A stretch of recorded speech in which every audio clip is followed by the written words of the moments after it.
Listen, you can't achieve your goals with a clogged up hole. I'm talking pooping, people. Whether you like to bottom or not, there is zero argument that everyone on this planet can benefit from a better bowel movement. And if you do like to bottom, it's no secret that bottoming and pooping kind of go hand in hand. So this one's really gonna help you out. Here are 5 tips that are going to help you get your ass out of that bathroom as smoothly as possible and hopefully into the bedroom, depending on who's watching. Let's get into it. Tip number 1, and we will continue to keep coming back here until y'all actually commit to it, is fiber. But Alex, it's just so hard. No, baby. What's hard are your dry, straining poops.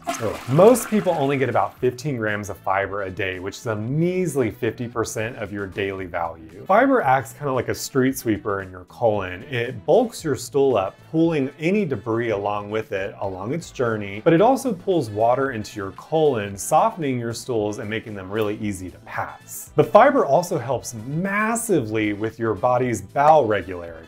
Being in tune with your body's bowel regularity is vital if you like to bottom because it'll make your prep way easier. So how do we find balance if we're one of the people that's not getting enough? First and foremost is to try to get fiber through your diet naturally through food. Bitch, it's fine if you're having Domino's for the 3rd time this week. What I'm suggesting is you start having a side salad with it so you can introduce some nutrition and fiber to your dinner for once. Another super simple way to start introducing fiber in your diet is to start replacing white rice, pasta, and bread with the whole wheat alternatives. I will make half white pasta, half whole wheat pasta and mix them together when they're both cooked up, and now you get the best of both worlds. Another super simple way to introduce fiber into your diet is to just start sneaking it into dishes you already make. For instance, I make chili all the time and 10 out of 10, I always wilt some kale into it. You're not even gonna really notice the kale when everything's said and done, but there's some extra fiber and nutrition in there. If you struggle to consistently do this, and fun fact, fiber loves consistency, then that's when you can introduce a fiber supplement. This is my favorite fiber powder because of the serving size. Lots of fiber powders out there require 2 heaping tablespoons to deliver about 3 to 4 grams of fiber per serving. However, 2 tablespoons of fiber powder mixed into some water is going to taste like you're drinking a loogie. This fiber powder only requires 1 teaspoon, it's really cheap, and it's really easy to just slam it and move on with the rest of your day. There's no such thing as bad fiber. Whatever you can stick to and be the most consistent with is what you should be doing, because fiber loves consistency. In fact, the only thing fiber loves more than consistency is hydration, which leads me to tip number 2. We're talking about poop, y'all. Tip number 2. Tip number 2, hydration, honey.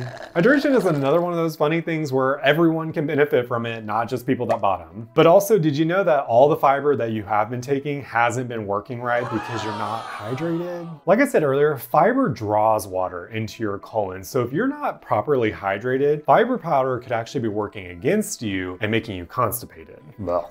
One of the best ways to stay hydrated is to start your day hydrated. I keep a big ass water bottle on me at all times. And before I go to bed, I fill this bad boy all the way back up so that when I wake up in the morning, this is right there on my bedside. Before I even get out of bed for my morning coffee, I try to drink a quarter of this bottle. When this water bottle gets about halfway down, I fill it all the way back up because an empty water bottle is just gonna get left around your house or your office or whatever.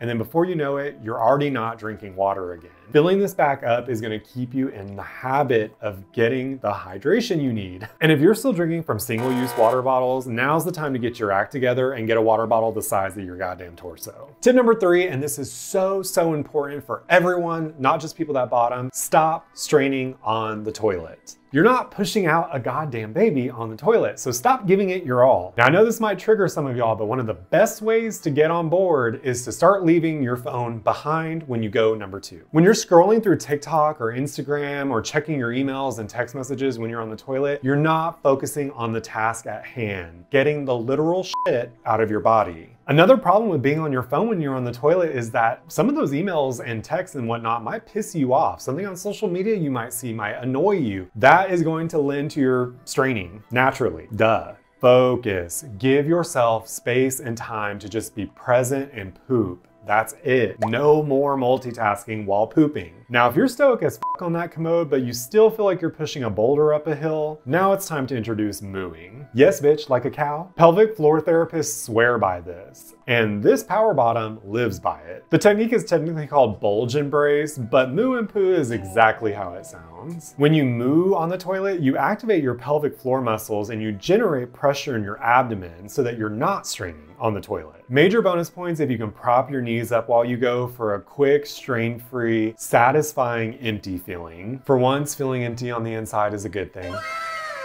All in all, pooping should only take you about 1 to 2 minutes, for real. You'll want to get this down because sitting on the toilet for too long and straining your ass off is going to lead to the wildly common issue that is hemorrhoids. Tip number 4 is to grow the f up and look in the toilet. You're not gonna know if your stools are getting any better or worse unless you look it in the eye. If this is all new to you, this is the Bristol stool chart, and you can use this to gauge the health of your bowel movements. You wouldn't want to do this after you just suffered food poisoning or something. You're gonna get an inaccurate measurement. Tip number 5 is specifically for people that like to bottom. Stop over-douching at all costs. The main culprit besides sex ed being complete trash around the globe are these things. Giant douches with long, thick tips send water way past the rectum, way past the rectosigmoid junction into areas of your colon that no dick was ever going to touch to begin with. That's why your prep is taking forever and you keep shooting out water that's just dirty with no solids in it. That's usually a red flag that you've gone way too far and you're flushing out parts of your body that did not need to be tampered with at all. On top of that, douching can lead to douching dependency and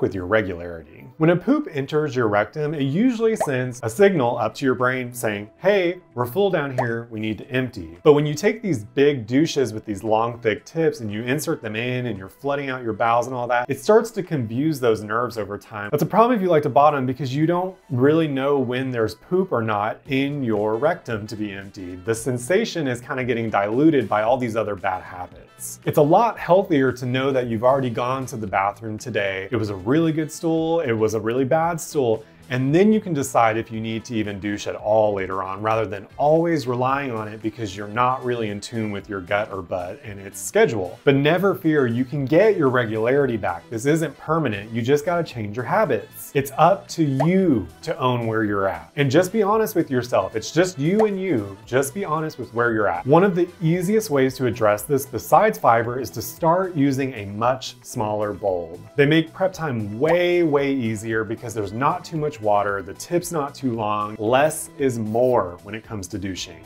every single time. I've been using this douche for years and I've been taking some big packages. But my prep time is also super quick, super easy. I love this thing. It just does the job. And I'm not living in the bathroom anymore. Quick and easy. Like I said earlier, whether you like to bottom or not, a good bowel movement benefits everyone. Everyone. But if you love to bottom, hence why you're probably here, these tips are going to help you get in sync with your body and make bottoming a whole lot easier. Some bottoms live in the bathroom and baby, those days are done. They're gone. Get your ass out of the bathroom and into the bedroom. Bottoms up and happy pooping.